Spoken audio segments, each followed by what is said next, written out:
पाठीमागच्या भागामध्ये आपण बघितलं महात्मा गांधीजींना संपवण्याचे अनेक कट रचण्यात आलेले होते, पण ते कट असफल झालेले होते. आजच्या भागामध्ये आपण बघणार आहोत की काय कारण होतं की ही मंडळी जी आहेत ती गांधीजींना संपवण्याच्या पाठीमागं लागलेली होती किंवा गांधीजींना मारण्याचे प्रयत्न चाललेले होते. तर त्याची कारणं काय होती किंवा तात्कालिक कारण काय होतं हे आपण बघणार आहोत. आणि शेवटचा कट, जो कट जर यशस्वी झाला असता तर नथुराम गोडसेच्या ऐवजी दुसऱ्याच एका व्यक्तीनं महात्मा गांधीजींना संपवलं असतं. तर तो पण कट नक्की काय होता हे आपल्याला आजच्या भागामध्ये बघायचं आहे. बघा, आता समाजामध्ये प्रत्येकाला जगण्याचं, विचार करण्याचं स्वातंत्र्य आहे. प्रत्येकाची एक विचार प्रणाली असते आणि समाजामध्ये अनेक विचार प्रवाह असतात. आता कोणत्या प्रवाहात आपण जायचं आणि कोणता प्रवाह स्वीकारायचा हा प्रत्येकाचा वैयक्तिक प्रश्न आहे. आता तात्कालिक जो समाज होता त्या समाजामध्ये एका बाजूला हिंदू महासभा आहे, RSS आहे किंवा हिंदुत्ववाद आहे किंवा बाकी प्रत्येक धर्माचा एक एक विषय किंवा धर्माची एक विचारधारा होती. दुसऱ्या बाजूला गांधीजींचा गांधीवाद पण होता आणि याच्यामध्ये मग अनेक मंडळीचं विभाजन झालेलं होतं. कुणी हा विचार मानत होते, कुणी तो विचार मानत होतं. आता समाजातले काही घटक असे होते ज्यांना वाटायचं की महात्मा गांधी हे हिंदूंचं नाव घेतात किंवा प्रार्थना वगैरे करतात, पण ते मुस्लिम समाजाच्या बाजूनं झुकलेले आहेत, त्यांच्यासाठी ते काम करतायत. आणि ही म्हणजे गांधीजी हे हिंदू समाजाला निशस्त्र बनवतायत आणि दुर्बळ बनवतायत अशा पद्धतीची भावनासुद्धा काहींच्या मनामध्ये अगदी सुरुवातीच्या काळापासूनच झालेली होती. आता त्या काळामध्ये घडलेली काही उदाहरणं होती, उदाहरणार्थ खिलाफत चळवळ वगैरे हे जी प्रकरणं घडलेली होती, तर याच्यामधून ही मानसिकता अजूनच दृढ होत गेलेली होती.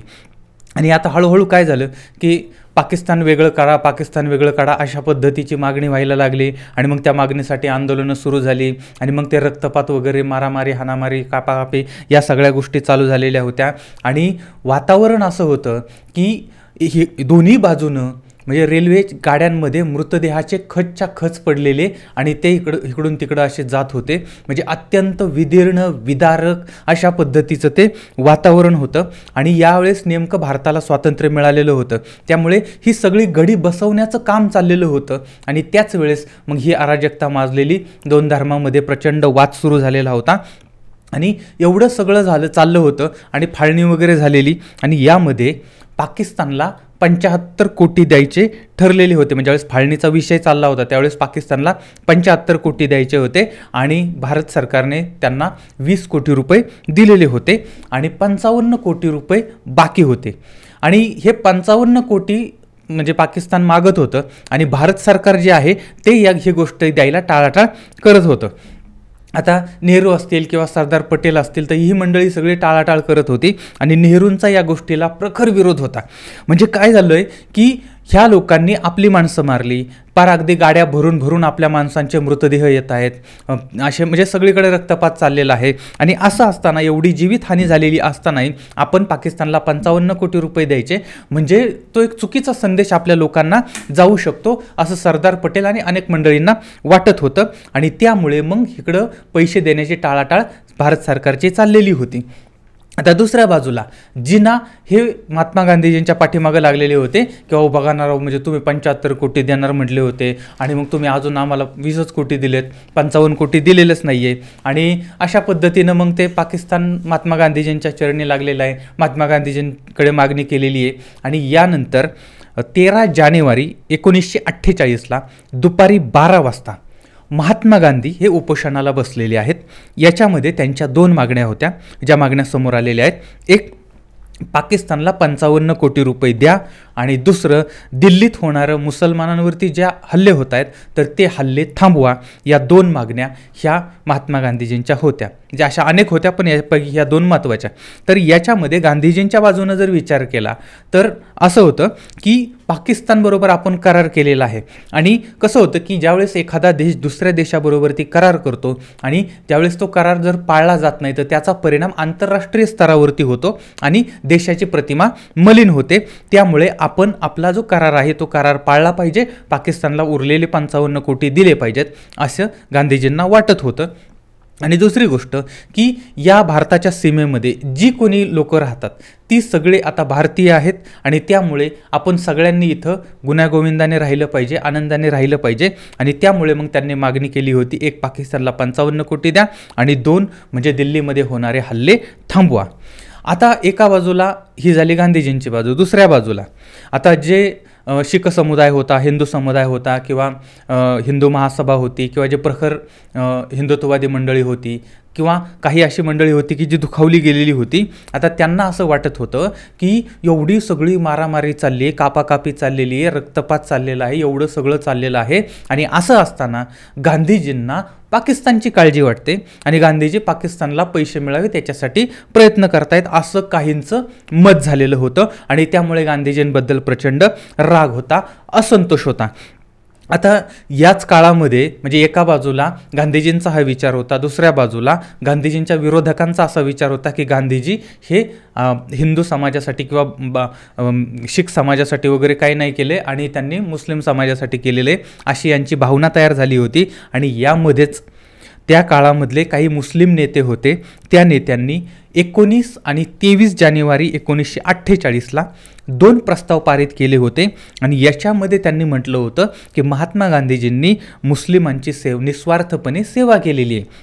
आता याच्यामुळे काय झालं माहिती आहे का की आगीत तेल ओतल्यासारखं काम झालं आणि मग अजूनच वादाला सुरुवात झाली. आणि त्यानंतर म्हणजे गांधीजी उपोषणाला बसल्यानंतर 2च दिवसामध्ये सरकारसमोर मार्ग उरला नाही आणि सरकारला 55 कोटी देण्याची घोषणा करावी लागलेली होती. आता या सगळ्यामुळे मग महात्मा गांधीजींना संपवण्याचे जे प्रयत्न होते त्या प्रयत्नांना वेग आलेला होता आणि जीवावरती उदार होऊन आता अनेक जण गांधीजींना संपवण्याचे प्रयत्न करायला लागलेले होते. पण याच्यामध्ये गांधीजींच्या शरीराचा शेवट केला नथुराम गोडसेनं आणि त्याच्या हातामध्ये असणाऱ्या पिस्तुलानं. आता हे जे पिस्तूल होतं ते होतं इटलीमधलं. आता इटलीमधलं पिस्तूल हे नथुराम गोडसे यांच्याकडे कसं काय आलं तर बघा, 1942चं साल होतं, दुसऱ्या महायुद्धाला सुरुवात झालेली होती आणि त्यावेळेस त्या महायुद्धामध्ये भारतातल्या सैनिकांनी सुद्धा भाग घेतलेला होता. तर ग्वालियर सैनिकांची एक तुकडी होती आणि त्या तुकडीचे कमांडर लेफ्टनंट जनरल होते FB जोशी. तर यांच्या नेतृत्वामध्ये ही तुकडी ॲबेसिनियामध्ये गेलेली आहे आणि तिथं लढाई करते आहे. आता यांच्या विरोधामध्ये मुसोलिनीची एक तुकडी होती. आता त्या तुकडीबरोबर ती या ग्वालियरच्या तुकडीचं युद्ध सुरू झालेलं होतं, पण त्यावेळेस त्यांचा पराभव झाला आणि त्या सैनिकांनी म्हणजे मुसोलिनीच्या सैनिकांच्या तुकडीनं एका आत्मसमर्पण केलेलं आहे ग्वालियरच्या तुकडीसमोर. आणि त्यानंतर मग आता कसं असतं की जे विजेते आहेत ते जे पराभूत झालेले आहेत किंवा आत्मसमर्पण केले त्यांचं सगळं शस्त्र वगैरे घेतात. त्या पद्धतीनं यांनी सगळं शस्त्र जप्त केलं. याच्यामध्ये एक इटालियनचे ऑफिसर होते, तर त्या ऑफिसरचं कडे 1934 साली बनवलेली 9mm बॅरेटा ही एक पिस्टल होती. आता ही पिस्टल म्हणजे एकदम अशी तळहात आहे ना, त्या तळहाता एवढी बसेल अशा पद्धतीची ती पिस्टल होती. आणि ती पिस्टल मग जोशी म्हणजे जे कमांडर होते त्यांनी ती स्वतःकडे ठेवलेली आहे. आता ही पिस्टल जोशींकडे आली. आता त्यानंतर काही वर्षांनी जगदीश गोयल यांनी या जोशींकडून ती पिस्टल खरेदी केली. आता हे जे जगदीश गोयल आहेत त्यांचे मित्र आहेत गंगाधर दंडवते. आता गंगाधर दंडवते यांचे मित्र आहेत डॉक्टर दत्तात्रय परचुरे, ते पण ग्वालियरचे. आणि दत्तात्रय परचुरे यांचे सहकारी आहेत नथुराम गोडसे. आणि ज्या वेळेस नथुराम गोडसे हे दत्तात्रय परचुरे यांच्याकडे जातात आणि त्यांना सांगतात की मला पिस्टल पाहिजे, त्यावेळेस मग हे जे दत्तात्रय आहेत ते गंगाधर दंडवतेंबरोबर संपर्क करतात. दंडवते गोयलबरोबर ते संपर्क करतात आणि गोयलकडून 500 रुपयाला पिस्टल घेऊन हे नथुराम गोडसेला मिळते आणि याच पिस्टलाने मग महात्मा गांधीजींची हत्या होते. आता आपण एक काही महिने पाठीमागं जाऊ. नोव्हेंबर-डिसेंबर 1947 गांधीजींना संपवण्याच्या सशस्त्र हालचाली चाललेल्या होत्या आणि याच्यामध्ये हत्यारं जमवायचं चाललेलं होतं, पैसे जमवण्याची जमवाजमव चाललेली होती. आता या काळामध्ये नारायण आपटे आणि दिगंबर बडगे या दोघांची भेट होते आणि त्यानंतर मग नारायण जो आहे तो दिगंबरला शस्त्राची म्हणजे शस्त्र किंवा बाकीच्या गोष्टी ज्या आहेत तर त्याचा पुरवठा करण्यासंबंधीची त्यांची चर्चा होती आणि सांगितलं जातं. आता अनेक जणांबरोबर ती भेटीगाठी होतात, अनेक मंडळी याच्यामध्ये सक्रिय झालेली आहेत. आता 9 आणि 10 जानेवारीला म्हणजे 9-10 जानेवारी 1948ला आपटे, बडगे, विष्णू आणि मदनलाल, आता विष्णू मदनलाल हे जे आता ऑलरेडी त्यांच्याबद्दल मी अगोदर सांगितलेलं आहे अगोदरच्या भागात, त्यामुळे ही सगळी मंडळी जी आहेत आणि गोडसे ही सगळी मंडळी यांना 5 हँड ग्रेनेड म्हणजे 5 हातगोळे मिळतात. त्याचबरोबर ते रिव्हॉल्वर आणि बाकीचे जे हत्यारं आहेत ती हत्यारंसुद्धा यांना मिळालेली आहेत. त्यानंतर तारीख आहे 15 जानेवारी 1948. सकाळी साधारणपणे 7:30 वाजता नथुराम आणि आपटे हे दोघं मुंबई विमानतळावरती जातात आणि त्या ठिकाणी दिल्लीचं तिकीट बुक करतात आणि 17 जानेवारीचं त्यांनी तिकीट काढलेलं आहे. म्हणजे 15 तारखेलाच त्यांनी 17 जानेवारीचं तिकीट काढलं आणि या तिकिटावरती त्यांनी नाव दिलेलं आहे, नथुरामचं नाव दिलं आहे D.N. करमरकर आणि आपटेचं नाव दिलेलं आहे S. मराठे. अशा पद्धतीनं यांनी चुकीच्या नावानं तिकीटं काढली आहेत आणि त्यानंतर तिकीटं काढल्यानंतर नथुराम, आपटे, दिगंबर, शंकर आणि विष्णू या सगळ्यांची मिटिंग होते आणि नंतर मग आता पैशाची व्यवस्था करायची सुरुवात होते. आता पैसे त्यांना लागणार होते या सगळ्या गोष्टीसाठी. तर त्यासाठी म्हणजे अशी माहिती माझ्या म्हणजे माध्यमांमधून पण आलेली आहे की चरणदास मेघाजी यांच्याकडून त्यांना 1000 रुपये मिळाले, गणपतराव अफजलपूरकर यांच्याकडून 100 रुपये मिळाले, महादेव काळे यांच्याकडून 1000 रुपये मिळाले आणि असं अनेक जणांकडून त्यांनी पैसे जमा केलेले आहेत आणि ती जमवाजमव करून त्यानंतर मग प्रत्येकाला पैशाचं वाटप ज्या ज्या कामासाठी लागतं त्यासाठी जाणं येणं बाकीच्या गोष्टी खाणं पिणं याच्यासाठी प्रत्येकाला पैशाचं वाटप झालेलं आहे आणि त्यानंतर वेगवेगळ्या मार्गाने दिल्लीला निघायचं आहे असं इथं ठरलेलं आहे. आता 17 जानेवारीच्या रात्री नथुराम आणि आपटे हे दोघंही विमानाने दिल्लीला पोहोचलेले आहेत. त्यानंतर तिथं गेल्यानंतर 17 तारखेला बरं का, तिथं गेल्यानंतर मरीना हॉटेल होतं ते हॉटेल त्यांनी बुक केलं आहे आणि बुक करताना नथुराम गोडसे यांना नाव दिलेलं आहे S. देशपांडे आणि नारायणचं नाव आहे M. देशपांडे आणि 20 जानेवारीपर्यंत यांनी ही बुक जी आहे ती रूम जी आहे ती बुक केलेली होती. आणि त्याचबरोबर ती इकडं विष्णू करकरे आणि मदनलाल पहावा हे दोघंही चांदणी चौकातील शरीफ हॉटेल आहे त्या हॉटेलमध्ये आलेले आहेत आणि तिथं त्यांचा मुक्काम सुरू आहे. आता बडगे आणि शंकर हे दोघंजण रेल्वेने येणार होते पण नेमकी त्यांची रेल्वे म्हणजे उशीर झाला त्या रेल्वेला, आपल्याकडे नेहमी तशा पद्धतीनं होत असते. तर रेल्वेला उशीर झाला आणि त्यामुळे ती रेल्वे 19 जानेवारीला रात्री दिल्लीला पोहोचलेली आहे आणि त्यानंतर मग बडगे आणि शंकर हे दोघं हिंदू महासभेच्या कार्यालयामध्ये दिल्लीतल्या गेलेली आहेत आणि तिथं गेल्यानंतर त्यांची भेट ही गोपाळ गोडसे यांच्याबरोबर झाली. आता दुसरा दिवस उजाडला आहे. तारीख आहे 20 जानेवारी, सकाळची वेळ आहे आणि त्यावेळेस मग ही जी मंडळी आहेत ती मंडळी एकत्र आलेली आहेत आणि एकत्र येऊन बिर्ला हाऊस जे आहे त्या ठिकाणी गेलेत आणि त्या ठिकाणी रेकी करायला सुरुवात केली. आता बघा, गांधीजी बिर्ला हाऊसला येऊन थांबलेले होते आणि गांधीजी बिर्ला हाऊसमध्ये त्या ठिकाणी प्रार्थना करायचे आणि त्या ठिकाणी प्रवचन करायचे आणि त्यावेळेस हजारो लोक त्या ठिकाणी जमा व्हायचे आणि यामुळे गांधीजींना मारण्याचं त्या ठिकाणी प्रयोजन होतं आणि यामुळेच ही मंडळी बिर्ला हाऊस या ठिकाणी गेलेली आहेत. आता तिथं गेल्यानंतर त्यांनी बघितलं गांधीजी कुठं बसतायत, किती उंचीवरती बसतायत, तिथून लोक किती अंतरावरती असतात, मग आपल्याला कशा पद्धतीनं हल्ला करता येऊ शकतो, तर गांधीजी कसे येतात काय येतात. आता इथं अवस्था अशी होती बरं का की गांधीजी जे आहेत प्रार्थनेच्या वेळेस हे पाठीमागच्या बाजूने यायचे आणि त्याच्यानंतर मग ते त्यांच्या आसनावरती जायचे आणि प्रार्थना वगैरे व्हायच्या. आता याच्यामध्ये मग येण्याचा मार्ग कोणता आहे, जाण्याचा मार्ग कोणता आहे, पळून जाण्याचा मार्ग कोणता आहे, या सगळ्यांबद्दलचं फिरून फिरून त्यांनी सगळं ते ऑब्झर्व केलेलं आहे, पाहिलेलं आहे. आणि नंतर हेच जर बिर्ला हाऊस आहे ना त्याच्या पाठीमागे एक जंगल आहे, त्या जंगलामध्ये गेले आणि त्या ठिकाणी रिव्हॉल्वरचं टेस्टिंग करायला सुरुवात केली पण ते रिव्हॉल्वर काही नीट चालत नव्हतं. त्यानंतर मग ही सगळी मंडळी ही हिंदू महासभेच्या सभा भवन जे आहे त्या ठिकाणी आलेली आहेत आणि त्या ठिकाणून परत ते मरीना हॉटेलला गेले आणि मरीना हॉटेल या ठिकाणी त्यांनी रिव्हॉल्वर वगैरे ठीक केलेली आहे आणि ठरवलं की आजच्या आजच आपण गांधीजींना संपवायचं आहे. तारीख आहे 20 जानेवारी 1948. आता त्यानंतर मग त्यांनी काय केलं, त्यांच्याकडे जी स्फोटकं होती, हत्यारं होती त्यांचं वाटप केलेलं आहे. आता हे वाटप कशा पद्धतीनं केलं होतं बघा, मदनलाल पहावा याला गन कॉटन स्लॅब आणि हँड ग्रेनेड दिलेलं होतं. त्यानंतर गोपाळ आणि विष्णू यांना एक हँड ग्रेनेड म्हणजेच हातगोळा दिलेला होता आणि दिगंबर आणि शंकर यांना पण हातगोळा आणि रिव्हॉल्वर दिलेली होती आणि नथुराम आणि नारायण या दोघांनी फक्त सिग्नल द्यायचा होता असं सगळं ठरलेलं होतं. आता या मंडळींचा प्लॅन काय होता, तर मदनलालनं काय करायचं, गुपचूप त्याच्याकडचं जे हातगोळा आहे तो हातगोळा फेकायचा लोकांच्यामध्ये. गांधीजींच्या समोर हातगोळा पडला की त्याच्यानंतर लोकांच्यामध्ये प्रचंड गडबड निर्माण होईल, गोंधळ होईल, लोक इकडं तिकडं पळायला लागतील आणि मग त्या गर्दीचा फायदा घेऊन त्या ठिकाणी दिगंबर समोर उभा असणारे तर तो दिगंबर रिव्हॉल्वरनं गांधीजींवरती गोळीबार करेल आणि गांधीजींना त्या ठिकाणी संपवून टाकेल.